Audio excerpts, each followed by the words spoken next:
Senhor a todos, meus irmãos. Vamos agora para a unidade 4, a inspiração da Bíblia. Mas antes, se inscreva no nosso canal, nos ajude a divulgar a palavra de Deus, tá certo? Passe esse canal adiante, em nome de Jesus, nós pedimos, para que mais e mais pessoas possam ter ciência desse canal, onde nós ensinamos a palavra de Deus, tá bom?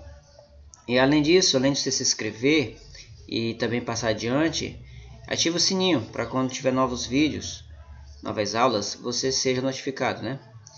Então vamos lá. Então, unidade 4, a inspiração da Bíblia. A inspiração refere-se ao registro da revelação divina, consistindo na ação de Deus em ter levado os escritores da Bíblia a escreverem-na de maneira fidedigna, ou seja, sem conter nenhum erro, tanto em relação à sua escrita quanto à sua mensagem, que é infalível. Então veja só.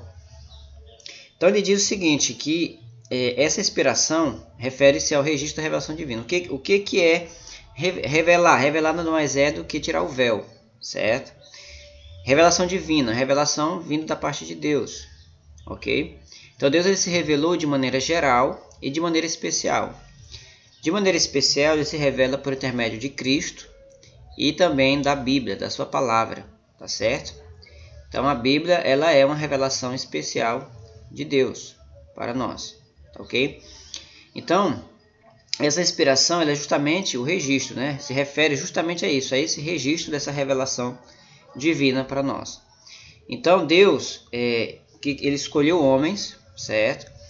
E ao escolher esses homens, ele os capacitou, ele os inspirou, né, para que eles pudessem escrever a sua mensagem. Mas a mensagem, ela é divina, certo? A mensagem é divina. Por isso que a gente já estudou lá mais para trás, na unidade 1, a gente viu que a Bíblia é um livro divino e humano. Ele é um livro divino porque a mensagem, o autor dela, da mensagem, é Deus. Mas também é um livro humano porque os escritores foram homens, né? Foram homens escolhidos por Deus. Só que como a mensagem é divina e Deus inspirou eles, o que é inspirar? Nada mais do que soprar, né? Deus soprou neles, certo? Inspirar nada mais é quando você puxa o ar de fora para dentro. Então os homens receberam o hálito de Deus, digamos assim.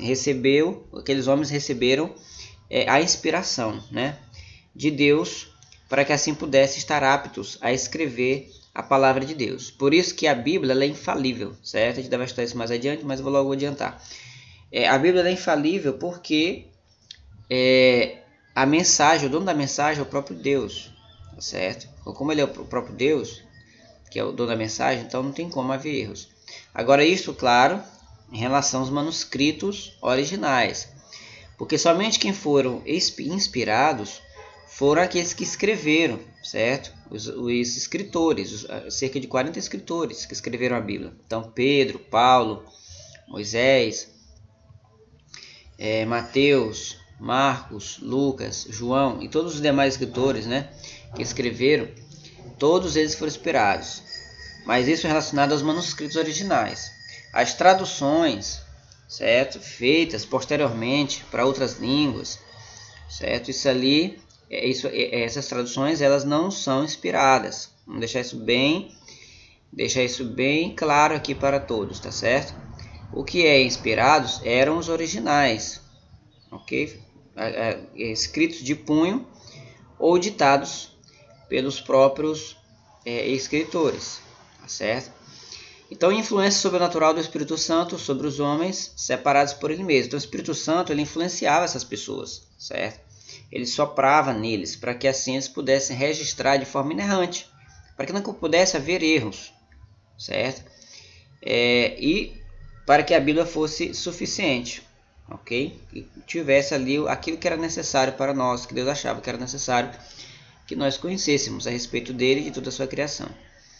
Então, constituindo esse registro na única fonte e norma de todo conhecimento cristão. Por isso que a Bíblia ela é a fonte. Ela como é que eu posso dizer? Ela é o nosso manual de regra e prática e fé, certo? Os demais livros que a gente estuda são acessórios. Mas nenhum livro, aprenda isso, nenhum livro substitui a Bíblia. Nenhum livro substitui a Bíblia. Não existe nenhum livro que esteja em pé de igualdade com a Bíblia, certo? A Bíblia é a palavra de Deus, tá certo? E assim, por ela ser a palavra de Deus, não há nenhum outro livro que você possa comparar a ela, tá certo? Os outros livros apontam para ela, né? São acessórios, que assim a gente estuda para poder entender melhor, tá bom? Então vamos lá. O Espírito Santo é o agente da inspiração.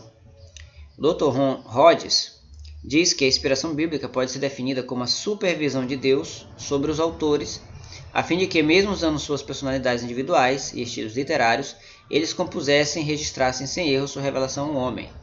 Então, essa inspiração bíblica, segundo esse doutor, ela é a supervisão de Deus. Deus supervisionava os autores, os escritores, né? O termo mais correto seria escritores.